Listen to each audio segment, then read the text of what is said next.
Muy pero muy buenas tardes a todos, bienvenidos una vez más a esta humilde transmisión de este humilde espacio llamado Rincón Apologético. El día de hoy, tal y como lo mostraba en el graph, con un poco de gracia, con un poco de sentido del humor, pero muchachos, estamos al menos en Argentina en el día 45 de la cuarentena. ¿Quién lo diría?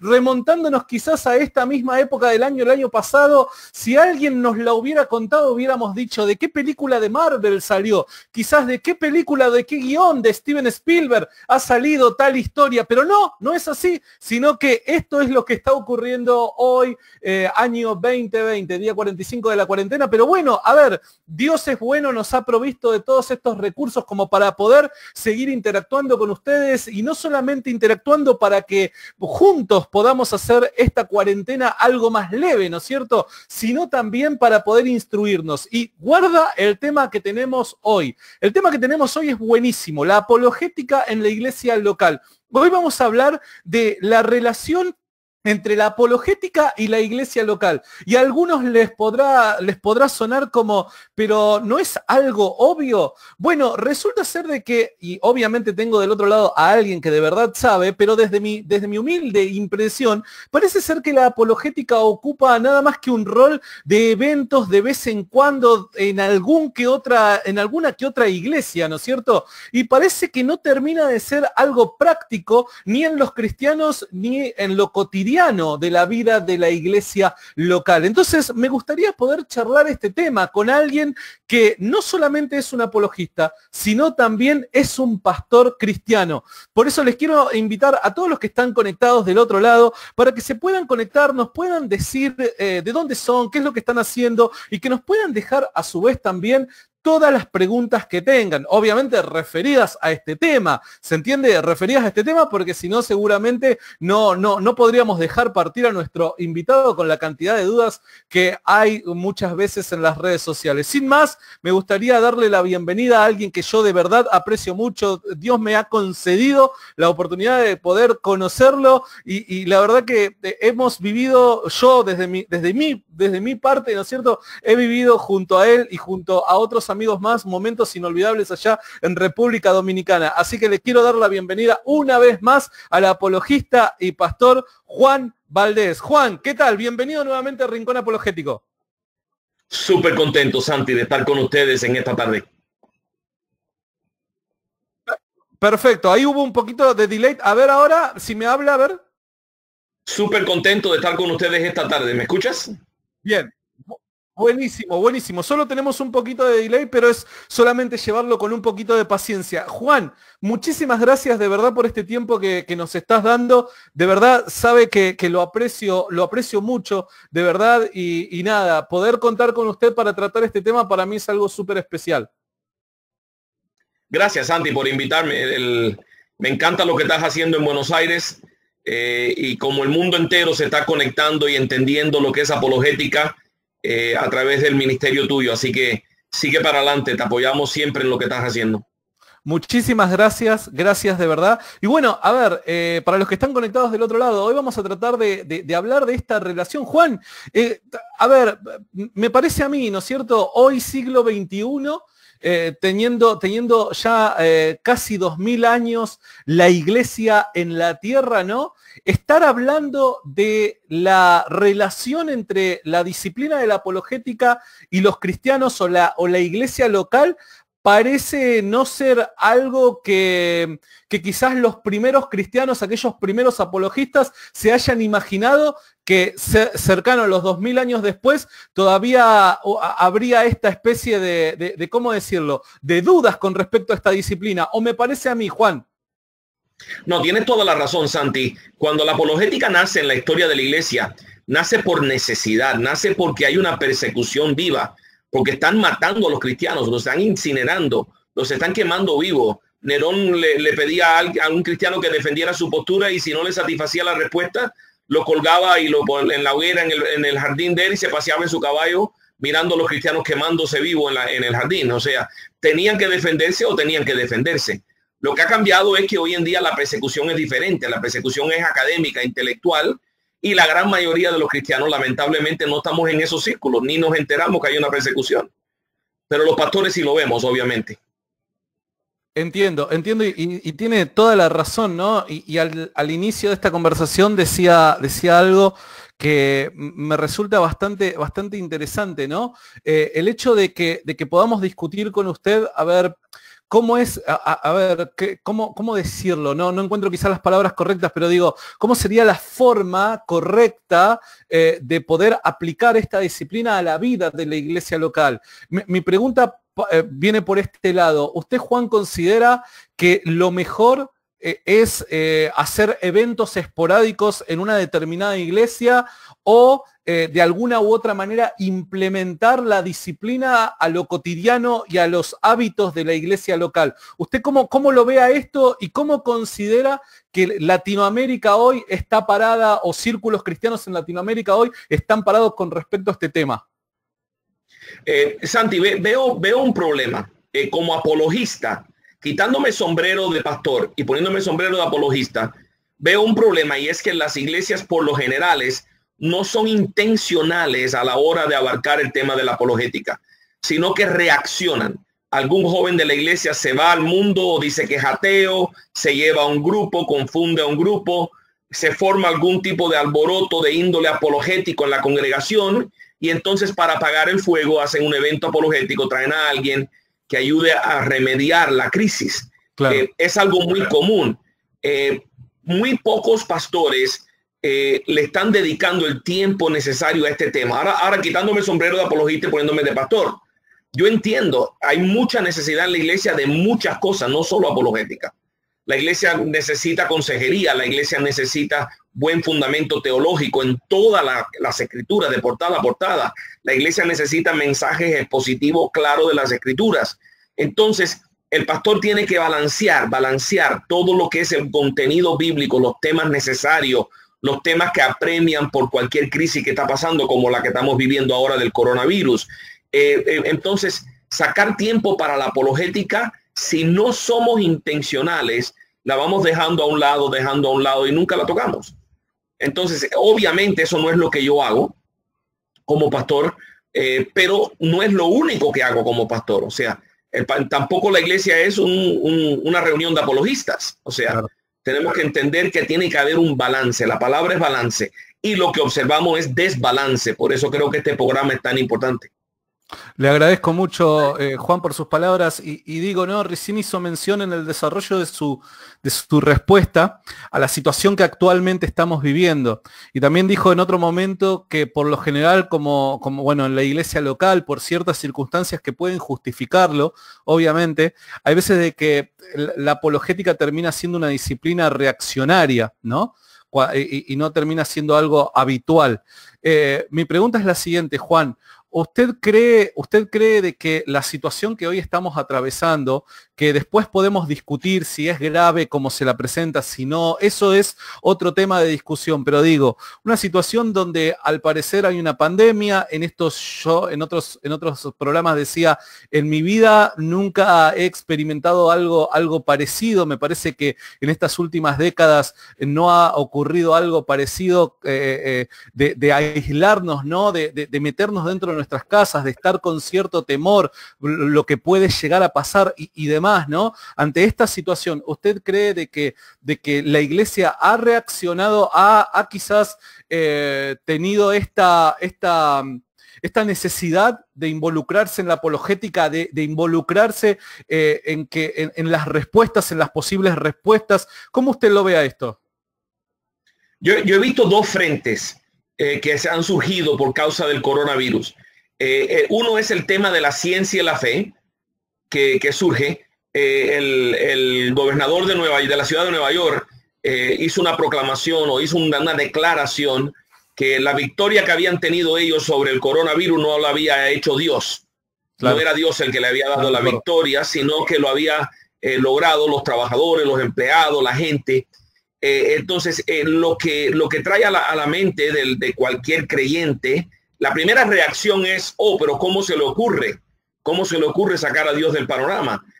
Pero si uno tiene una mente un poquito más abierta y uno entiende la situación de Nueva York, en Nueva York están enfrentando otro extremo de fanaticismo, de hermanos y hermanas que han dicho, nosotros nos vamos a seguir congregando, pase lo que pase, porque somos fieles a Cristo. Y en una sola congregación murieron 80 del coronavirus, en una congregación. Más de casi 300 pastores han muerto del coronavirus en Nueva York. Entonces, tiene que haber un balance. Sí, creemos, tenemos fe, pero también somos prudentes. O sea, sabemos que Dios nos guarda, pero Dios nos guarda cuando nosotros estamos prudentes. Entonces, el creyente que deja de congregarse por un tiempo para ayudar a aplacar esta crisis, no está haciéndole infiel a Dios ni nada de eso. Entonces, surge la apologética de la ciencia y la fe, estarán en conflicto o creo que Dios lo va a arreglar o lo va a arreglar la ciencia. Y ahí donde uno puede entrar y hablar, bueno, Dios y la ciencia son dos categorías de pensamiento. O sea, Dios es un agente. Dios es el que le da la capacidad al científico y al no científico para respirar y nos da vida. En Él nos movemos y vivimos y somos. Entonces, apartado de Él no podemos hacer nada. Pero la ciencia está ahí porque Dios lo permite para ayudarnos. El otro tema apologético que surge es el tema de la existencia de Dios y cómo Dios permite algo como esto, ¿no? Mandó Dios el coronavirus como un juicio sobre el pecado del mundo. Es una plaga de tiempos finales. O sea, ¿cómo manejamos esto? ¿Qué responsabilidad tiene Dios en cuanto al coronavirus? Entonces, esos son los dos temas apologéticos que sí están dando vueltas por todas las redes y en las iglesias también. Juan, ¿sabe una cosa? Cuando hablamos de la apologética y poder hacer esto de alguna manera algo un poco más habitual en la vida de la iglesia local o en los cristianos y demás, para mí es imposible recordar una situación personal que yo he vivido, que recuerdo que yo soy cristiano hace 11, 12 años atrás, no más que eso. Recuerdo que cuando comencé a congregar y demás de inmediato, me subieron a mí como líder de jóvenes. Recuerdo que ni siquiera sabía lo que la Biblia decía, nada por el estilo. Bueno, me pusieron ahí por cierto carisma, decían, y demás. Bueno, genial, buenísimo. Teníamos un grupo de 80 jóvenes aproximadamente. Cada vez que los recuerdo, un grupo maravilloso, hermoso por donde se lo vea. ¿Sabe que el día de hoy esos jóvenes, y no exagero, pero a ver, sacando algunos cálculos rápidos, el 90% de esos jóvenes hoy están apartados? Hoy están apartados esos jóvenes, muchos se han ido a diferentes religiones, muchos se han vuelto ateos, se han vuelto escépticos, agnósticos, hasta de religión rastafari y demás, ¿no?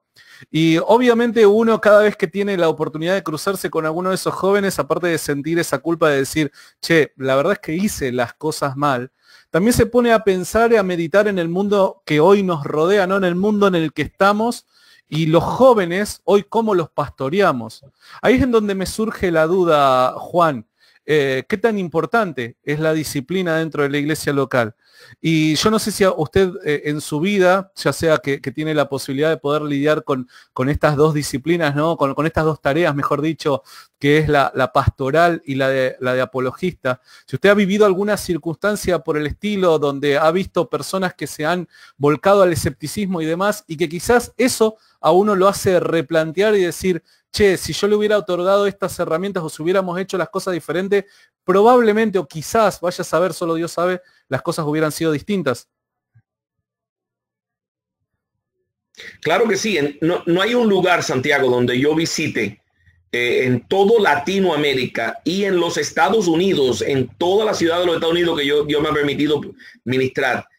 Yo no creo que haya más de 3 lugares que yo haya visitado donde alguien no se me acerque y me dice, mira, mi hijo, mi hija se crió en la iglesia y ahora dice que es ateo, dice que es agnóstico, se ha apartado del Señor y dice que no cree en nada o está metido ahora en una secta. Entonces, eso es común. Eso sucede en todas partes. Entonces, para mí eso es señal, evidencia, la síntoma de una enfermedad. O sea, las iglesias les estamos enseñando a los jóvenes, si somos iglesias tradicionales, le estamos enseñando a los jóvenes qué pensar. Le damos una lista, tú tienes que pensar esto, esto y esto y esto. Tú tienes que creer que Dios existe, que la palabra de Dios es inerrante, que Jesucristo es el Hijo de Dios, que Dios es una Trinidad, Padre, Hijo y Espíritu Santo, que Dios creó los cielos y la tierra. Le decimos la lista de lo que tienen que creer. Y se la aprenden de memoria en la escuela dominical y saben lo que creen, pero no saben por qué lo creen porque no les enseñamos a pensar. Les enseñamos a memorizar una lista. Entonces, si ellos no son capaces de defender esa fe, de defender esas creencias, entonces realmente no son de ellos. Son las convicciones y las creencias de sus padres, las convicciones y las creencias de sus pastores, y cualquiera puede abandonar las convicciones de otros. Yo en un segundo abandono tus convicciones, a Santiago, porque son tuyas, no son mías. Claro. Pero si yo tengo una convicción, no hay quien me mueva de esa convicción. Entonces, el problema es ese. Le estamos enseñando a los jóvenes a seguir las convicciones de los adultos, pero no les estamos enseñando a tener sus propias convicciones, a hacerse dueño de su propia creencia. Y eso es un problema muy serio. Y parte de la estrategia pastoral en mi iglesia y en iglesia de pastores amigos que conozco que entienden esto y lo están haciendo, es que incorporamos en el currículum desde que los niños comienzan a coger clases de escuela dominical.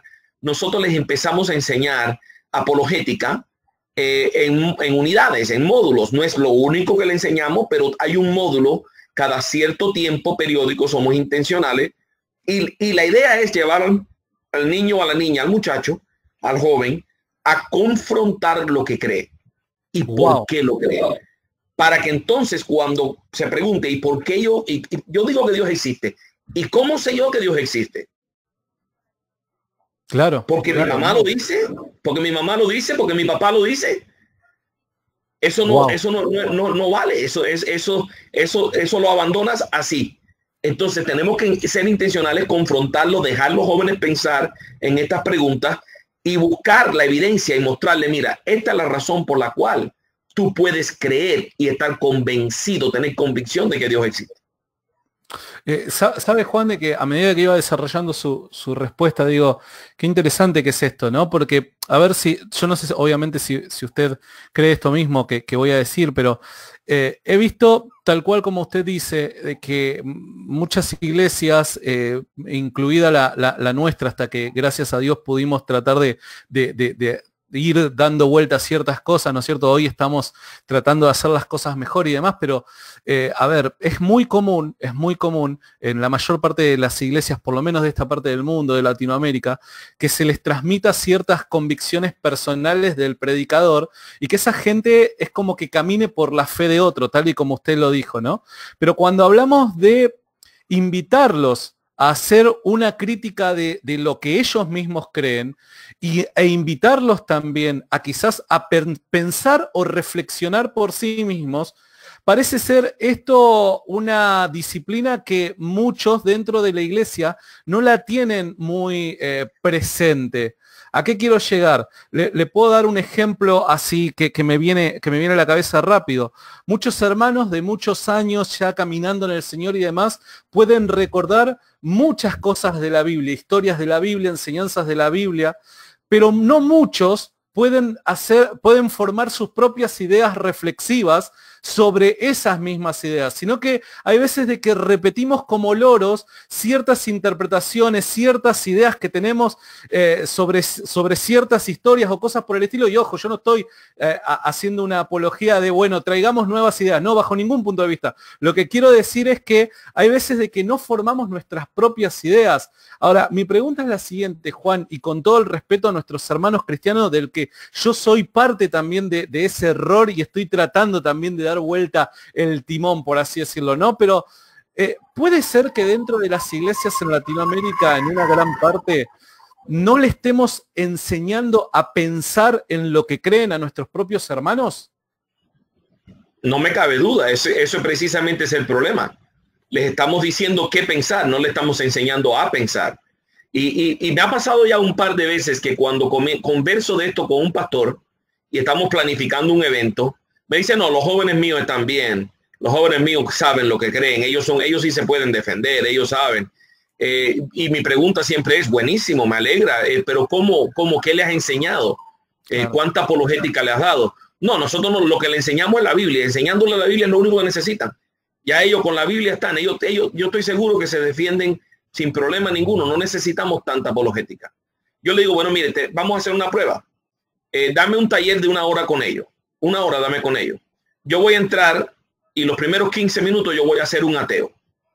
Y voy a hacer el rol de ateo.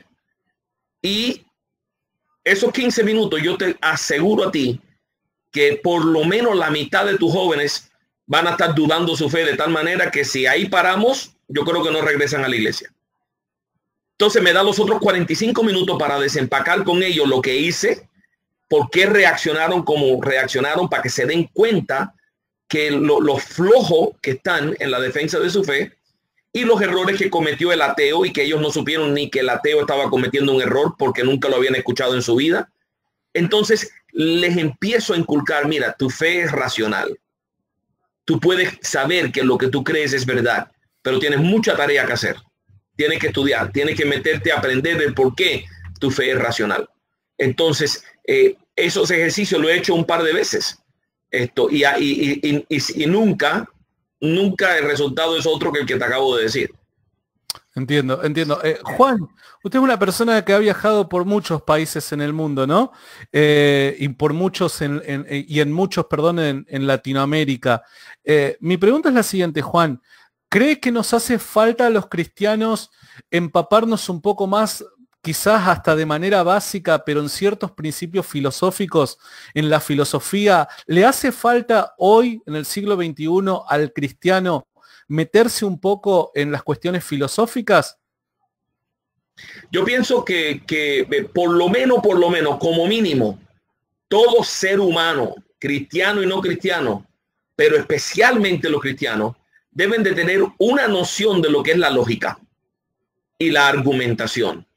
¿Qué cosa es un buen argumento? ¿Qué cosa es un argumento que es falaz?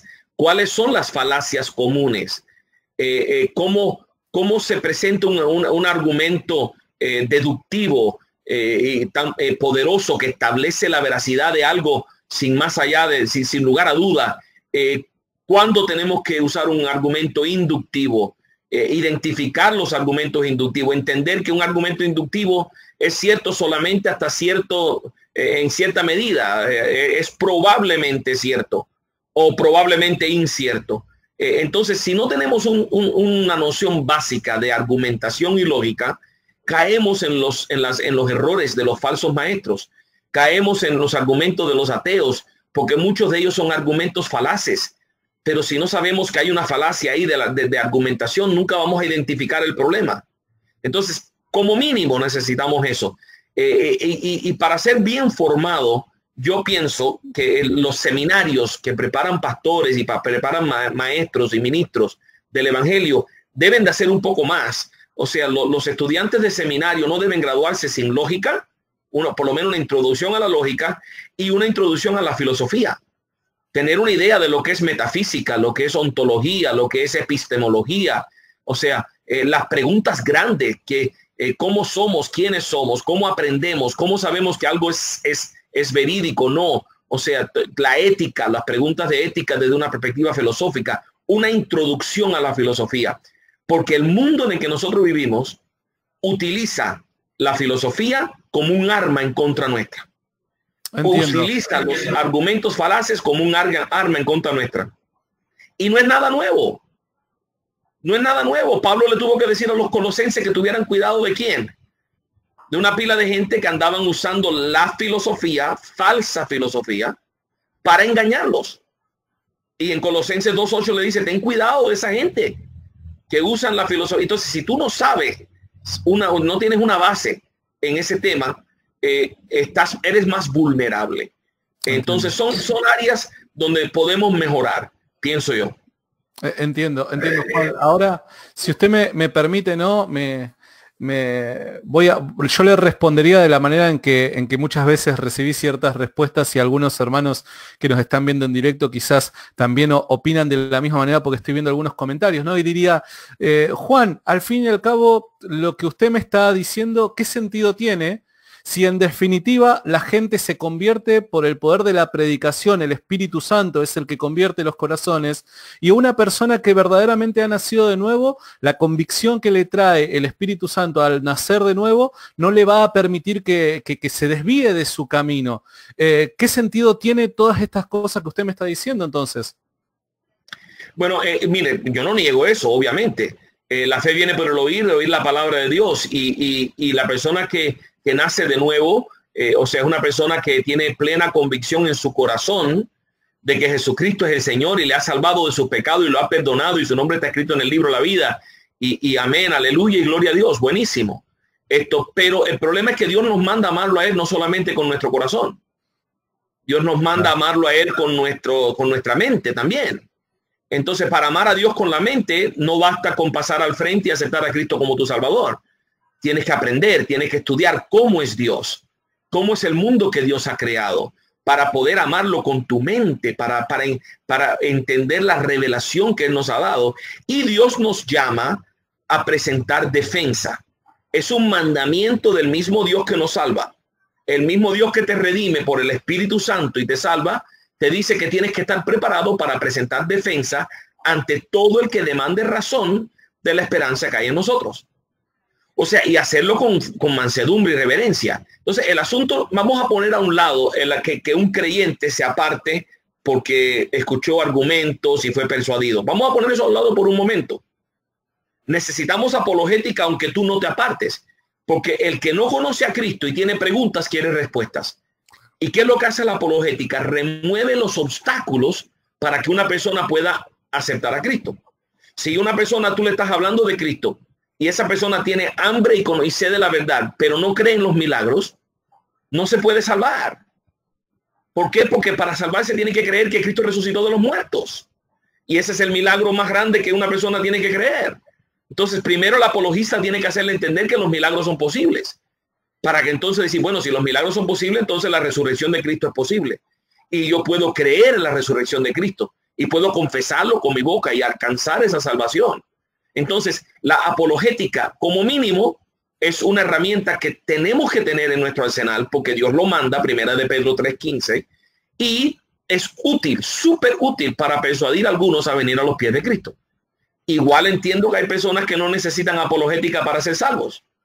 Hay personas que las circunstancias de su vida ha quitado toda duda y ha hecho la prioridad más grande salvarse. Usted quiere hablar con personas que no les interesa argumentos apologéticos, vaya al hospital y ministrele a los enfermos. Vaya a la prisión y ministrele a los presos. Las personas que ya en esa condición ya no le importa si Marco escribió el capítulo, la última parte de su evangelio, no lo escribió. Lo que le interesa es rescátenme, sálvenme. Es el hombre que se está ahogando y tú le quieres dar una cátedra sobre la calidad de la soga. No, tírale el salvavidas para que se salve. No le interesa la calidad de la soga, ni el material con que construiste salvavidas. Tíraselo y después que tenga el bote tranquilo, que ya no se está ahogando, entonces hablemos de la calidad de la soga. ¿Ves? Pero, de nuevo, como mínimo, esa es la necesidad por la cual usamos apologética. Pero, Dios quiere que la amemos con nuestra mente. Y si en tu corazón tú amas a Cristo porque te ha salvado, pero en tu mente tú no puedes aceptar ciertas cosas que la palabra de Dios dice, entonces te vas a ver como un hombre de doble ánimo. Vas a estar un hombre dividido. Tu corazón quiere seguir a Cristo y tu mente te está diciendo, pero no tiene razón, pero no tiene razón, pero no tiene razón. Eres un loco, ¿qué estás haciendo?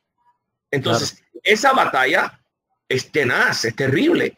Y he visto muchísima gente, demasiado gente peleando esa batalla todos los días. Entiendo, genial, la verdad que es genial. Le mando un abrazo enorme a nuestro amigo Jorge Gil que nos está mirando, le mandamos un abrazo enorme. Quiero anunciarle a la gente que está conectada que gracias a nuestro amigo Jorge Gil, el día viernes lo vamos a tener por primera vez al doctor Antonio Cruz en Rincón Apologético. Así que lo vamos a tener en una entrevista en vivo, así que estamos muy pero muy contentos. Dejamos la invitación a todos los que nos están mirando. Juan, a ver, también digo, ¿no?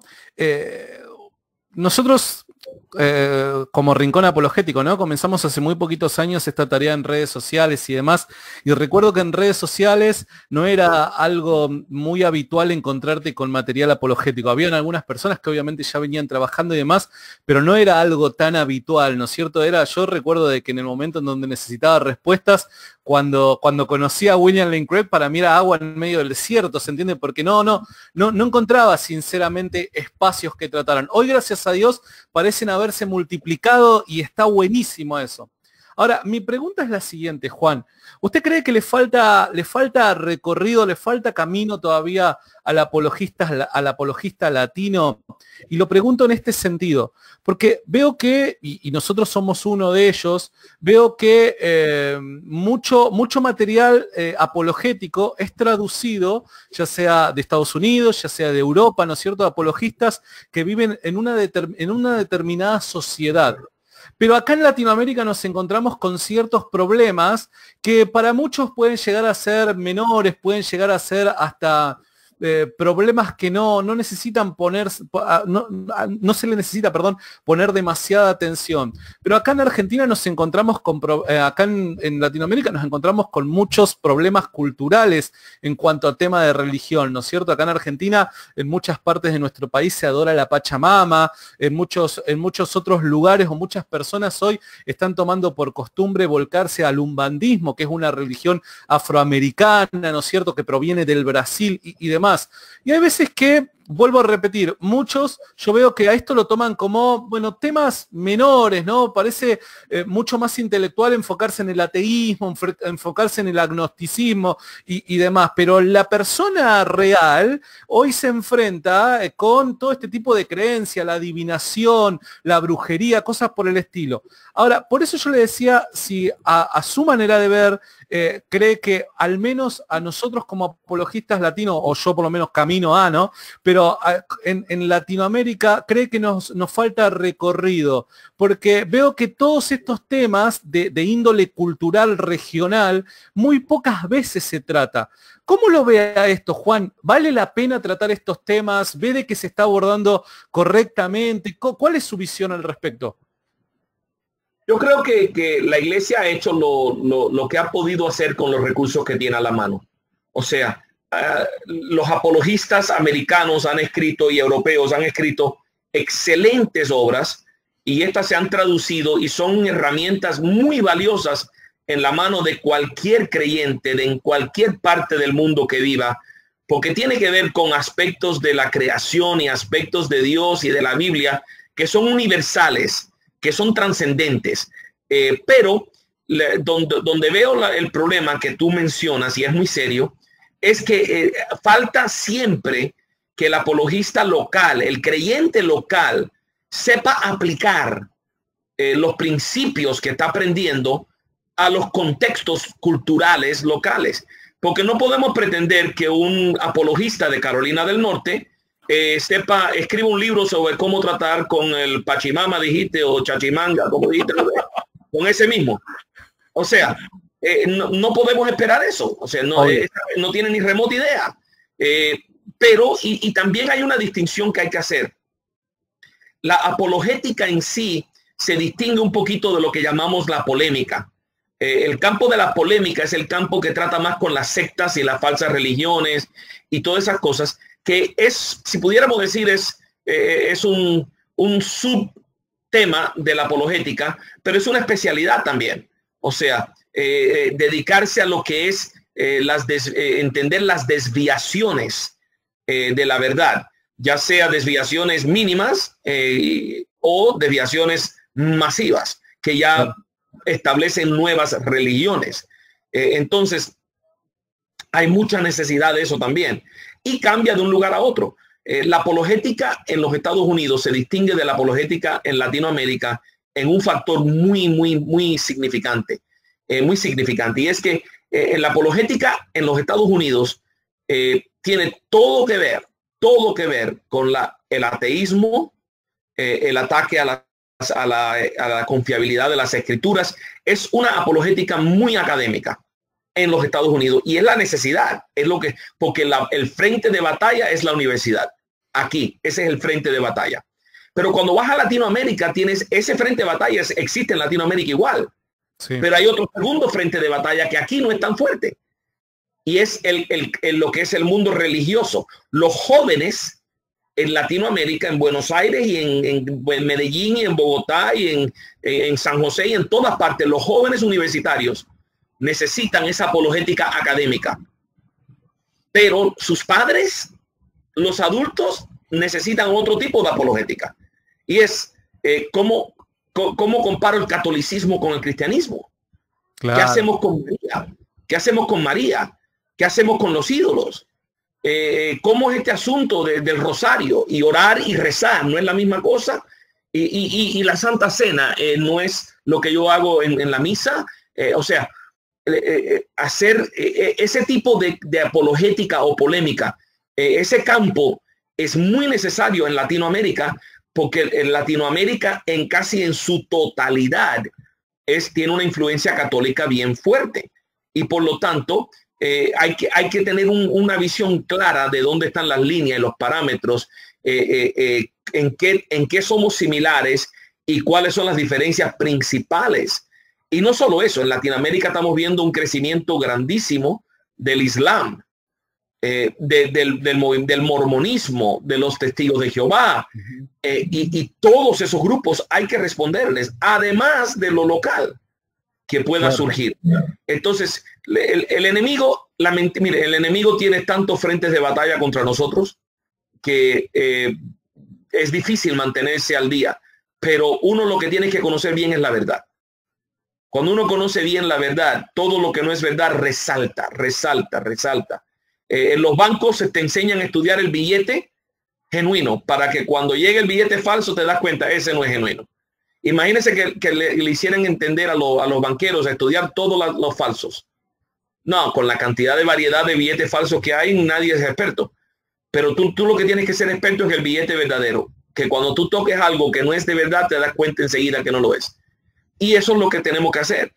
Una iglesia sana, volviendo al tema pastoral, una iglesia sana enseña la palabra de Dios, portada a portada, Antiguo y Nuevo Testamento, por controversial que sea eso hoy. Enseñamos teología, enseñamos doctrina bíblica sana, Antiguo y Nuevo Testamentaria, sistemáticamente. Una iglesia sana le enseña la verdad a sus miembros de la Biblia y lo que ella contiene. Y entre mejor ellos saben eso, mejor le pueden hacer frente y identificar en cuanto alguien está hablando algo que no encaja, que no funciona. Aunque no le sepan responder, por lo menos saben rechazarlo, porque entienden que no corresponde a la verdad. Y dentro de esas teologías y esos estudios bíblicos, tiene que haber una aplicación práctica. Y la aplicación práctica es la apologética. Es cómo yo aplico esto que yo conozco acerca de Dios para responder a los ataques contra Dios. Cómo yo aplico esto que estoy aprendiendo de la Biblia para responder a los ataques en contra de la Biblia. Entonces usamos la teología y la Biblia como fundamento y lo aplicamos a la argumentación para responder al que quiere hacer, al que quiere saber, al que demanda razón de nosotros. Entiendo, genial. Y hizo una distinción maravillosa para mi siguiente pregunta, ¿no? Que de una u otra manera ya una parte la ha abordado, pero me gustaría ser un poco más específico. Y digo, ¿no? Recién hizo la distinción entre la polémica y la apologética, que pese a que parece una ser parte de la otra o de alguna manera estar vinculada, ¿no? Pero digo yo, ¿no? Es también hoy tarea del apologista hacer una defensa de su fe contra falsas doctrinas, o hacer una defensa de la sana doctrina, ¿no? Como se dice, porque veo también en el pasado cómo de repente, sin ir más lejos, en las páginas del Nuevo Testamento, el apóstol Juan parece hacer una especie de defensa, ¿no? En sus epístolas contra el gnosticismo. Entonces digo, ¿cuál es la tarea del apologista? ¿O tiene algún tipo de tarea el apologista contra el tema de las tantas falsas doctrinas que pueden estar surgiendo? Cuando hablo de falsa doctrina no me refiero a cuestiones periféricas en las que podemos pensar distinto. No me estoy refiriendo a eso. Me estoy refiriendo a cuestiones de relevancia. ¿Es el apologista el que tiene que estar ahí activo? No lo es, porque cuando trato de poner en orden, ¿no?, la iglesia local, digo, bueno, ¿a quién le corresponde cada tarea? Bueno, las falsas enseñanzas hay que hacerle frente. El pastor le hace frente, el teólogo le hace frente, el conocedor de la palabra le hace frente. Cualquiera puede responder que conozca la verdad, no tiene que ser un apologista. La diferencia es que el apologista pasa su vida buscando estos argumentos y refutándolos. Y tenemos el oído bien afinado para escuchar cuando algo no está bien, cuando algo es ilógico, irracional y algo intenta. Entonces, quizás para el apologista que esté bien entrenado, le es más fácil responder a las falsas enseñanzas que al que no tiene ese entrenamiento. Pero lo que necesitamos es conocer la palabra para poder responder. Y no me malentiendan tampoco, o sea, la Biblia es número uno, o sea, es el libro, es la revelación de Dios para nosotros. Y hay que conocerlo, y ya lo he dicho, lo he requete enfatizado. Pero también tenemos que estudiar ciencia, también tenemos que estudiar filosofía, tenemos que estudiar sociología, historia, psicología. O sea, entre más conocemos del mundo en el que vivimos, más capacitados estamos para persuadir a las personas que viven en ese mundo y que no creen. O sea, porque el científico quiere que una persona le persuada contra sus argumentos científicos. Su mente científica haya ciertos problemas con la fe. Y una otra mente científica le puede responder y decirle, mira, te entiendo de dónde viene ese pensamiento, porque yo como científico lo he sentido también. Pero mira, la respuesta es esta y esta y esta y esta y esta. Entonces, no tenemos les digo esto porque hay personas que están en contra de leer nada que no sea la Biblia. Y creo que eso es ignorancia. Tenemos que leer las escrituras primero y primordialmente, pero también tenemos que suplementar nuestra lectura con lo más que podamos. Genial, genial. Ya para ir aterrizando, y le agradezco todo este tiempo que nos ha dado Juan, le envío un saludo enorme. Lozano nos está mirando ahora desde Canadá. Un saludo enorme. Yo por lo menos tuve la oportunidad de poder conocerlo también en ese viaje a República Dominicana. Juan, usted siendo pastor y siendo apologista, ¿qué consejo nos podría dar a la hora de nosotros tratar de implementar esta disciplina dentro de nuestra iglesia local? ¿Cuáles son cuáles son los posibles pasos a seguir? ¿Cómo se hace? También porque, a ver, no todos los pastores están tan abiertos a ciertas disciplinas, a ciertas cuestiones, como en este caso lo está presentando usted. Hay muchas personas que por temor a conservar, ¿no es cierto?, el orden dentro de la iglesia, y siempre, obviamente, con buen corazón, ¿no es cierto?, con buenas intenciones, pero a veces entiendo de que ser cabeza de un lugar hace que repensemos un montón de veces cuando ciertas cosas nuevas las queremos implementar dentro de la iglesia, ¿no? Entonces, ¿cuáles son los pasos a seguir? ¿Cómo una persona implementa este tipo de actividad dentro de su iglesia local? Yo pienso, Santi, que primero, como les dije anteriormente, tiene que haber un balance. La apologética hay que tocarla, pero no es lo único que hay que tocar. Pero debemos de ser intencionales. Yo creo que si la intención está ahí, de incluir apologética en la fibra de la iglesia, en la enseñanza de la iglesia, vamos a tener mucho éxito. Ideas que yo le propongo a los pastores que me hacen esta pregunta es: incluye una unidad en la escuela dominical, en el currículo de la escuela dominical, una unidad, ya sea de 4 semanas o de 6 semanas, donde en cada nivel, desde los más pequeñitos hasta lo más grande, se les enseñe una unidad de apologética, algún tema apologético todos los años. Eso ayuda a empezar a tratar el tema ahí. En el púlpito debe de haber un mensaje apologético, netamente apologético, cada cierto tiempo. Yo lo hago en mi congregación, cada 3 meses yo predico un mensaje netamente apologético a la congregación.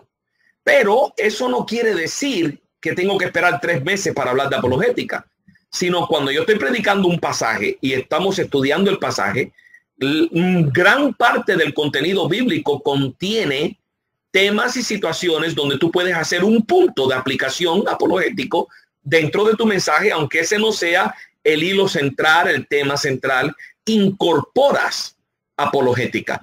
Por ejemplo, cuando predicamos de la resurrección de Cristo, o sea, obviamente su muerte y su resurrección es un tema de salvación. Es redención, es el Cordero Pascual, es el gran sumo sacerdote, el orden de Melquisedec, el libro de Hebreos, todo lo que esto buenísimo. Pero hay un componente apologético ahí, y es la evidencia de la resurrección. Y entonces se puede tocar ese punto dentro del mensaje y se le va dando base y fundamento a la congregación con estos sermones.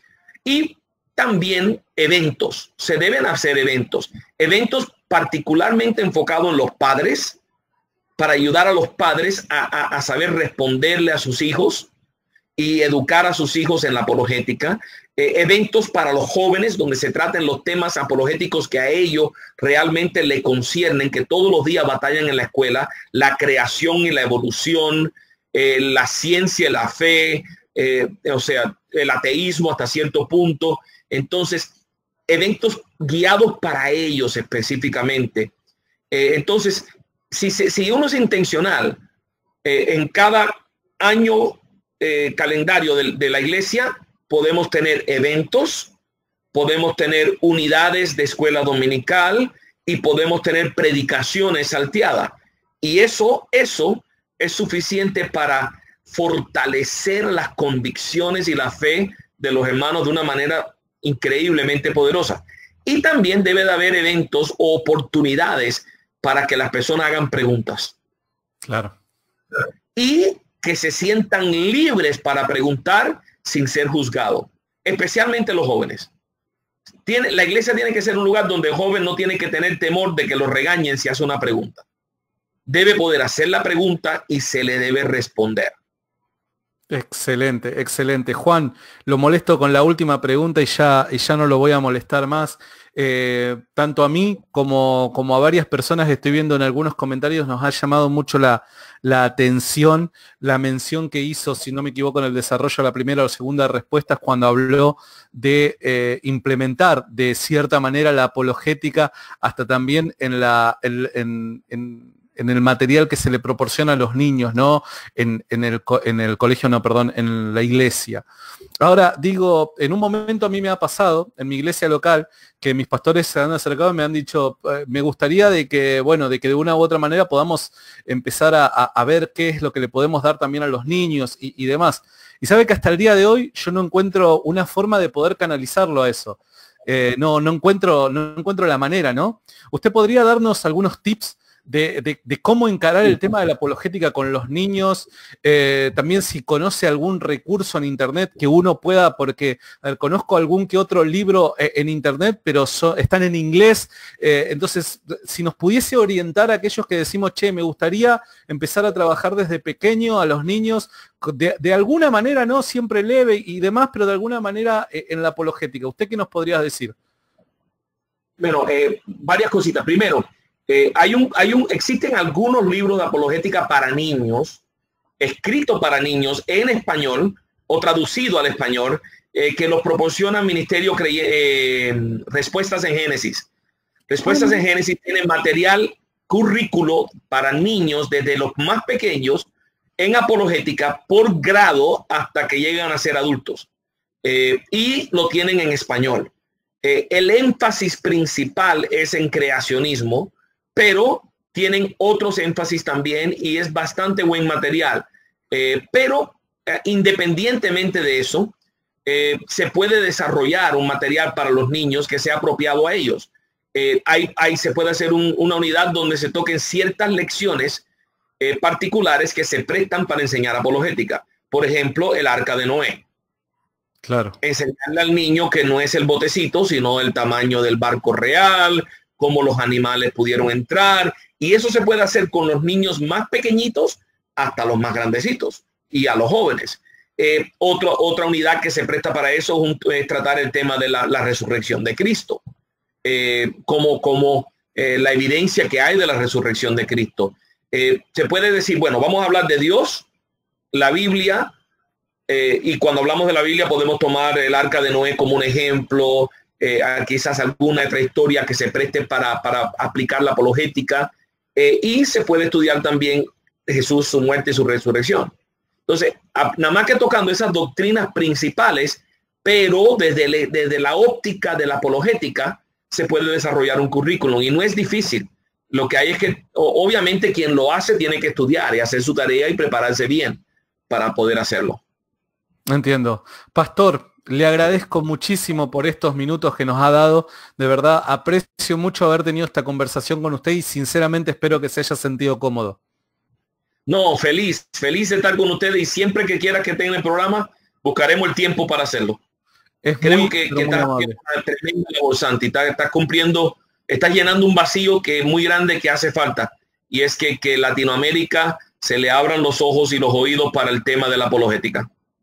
Es muy amable con sus palabras, pastor, y nada, espero de que todas las cosas salgan bien. Lamentamos el contexto en el que nos encontramos, ¿no es cierto? Pero confiamos de que Dios siempre va a guiar estas cosas para bien. Así que yo digo que en diciembre vamos a hacer algo en Argentina. No, a ver, esto parece ser una y otra vez. No se sabe qué vamos a hacer en diciembre, no, pero yo sigo pensando que podemos hacer algo.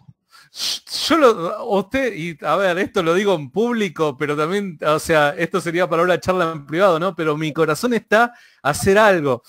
Hoy en Argentina estamos a punto, dicen los economistas, nos golpea la puerta la mayor tragedia económica en la historia de nuestro país.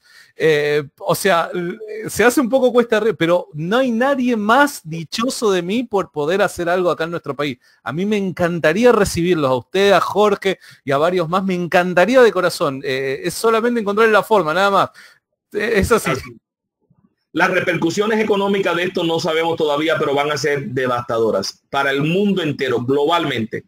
La economía americana ha tenido un golpetazo durísimo con esto y todavía no sabemos hasta dónde llega el daño, o sea, el daño que ha causado esto económicamente. Pero, por ejemplo, si tú tenías $1,000 invertido en la bolsa de valores, ahora tienes 400, para que tengas una idea. O sea, el palo en este momento, y no se sabe si va a parar en 400 o va a seguir bajando. O sea, el palo es grandísimo para el mundo entero, pero la economía nuestra no es la economía de este mundo, es la economía del rey. Así que... Qué buena respuesta esa. Si el rey no quiere en Buenos Aires, vamos a estar en Buenos Aires. Qué buena respuesta y nada, es una luz al fondo del camino que se enciende, de verdad. Última cosa que me la dejó ahí, me acaba, a ver, para los futbolistas, para los futboleros, usted me acaba de tirar un centro que yo si no lo cabeceo, me sacan del equipo titular, ¿se entiende? Me acaba de decir algo maravilloso y quiero preguntarle cuál es su opinión. Muchos se plantean esto, y entre ellos cristianos, ¿no? ¿Salvar la economía o la prioridad en salvar las vidas? La cuarentena parece ser un tema de salvar las vidas para que los sistemas de salud, no colapsen y de esta manera poder atender a todos, ¿no? Y parece ser una especie de dilema ahí donde las cuestiones morales se entremezclan y nuestros principios como cristianos, ¿cómo tenemos que responder? ¿Salvar la economía o salvar vidas? En la filosofía y en la lógica eso se llama bifurcación. Esa es la falacia de bifurcación. Es presentar un dilema como que solamente hay dos opciones. O salvamos a la persona y arruinamos la economía, o salvamos la economía y matamos a las personas. Y eso es un falso dilema. O sea, tenemos que seguir salvando vidas y tenemos que salvar la economía, las dos cosas, y no son mutuamente exclusivas, Santi. Excelente, excelente. La gente que lo quiere seguir, pastor, en redes sociales, ¿cómo lo puede seguir? Reasons for Hope, el canal de YouTube de Reasons for Hope. Cada vez estamos metiéndole más material en español, y por mi página de Facebook y por la página de Sociedad de Apologistas Latinos también. Perfecto. Le agradezco mucho, pastor, de verdad, de corazón. Gracias por este tiempo y espero que pronto podamos volver a charlar. Dale, Dios te bendiga, Santi. Y saludos a todos los que sintonizaron. Les amamos y gracias por su interés. Nos vemos. Dios lo bendiga.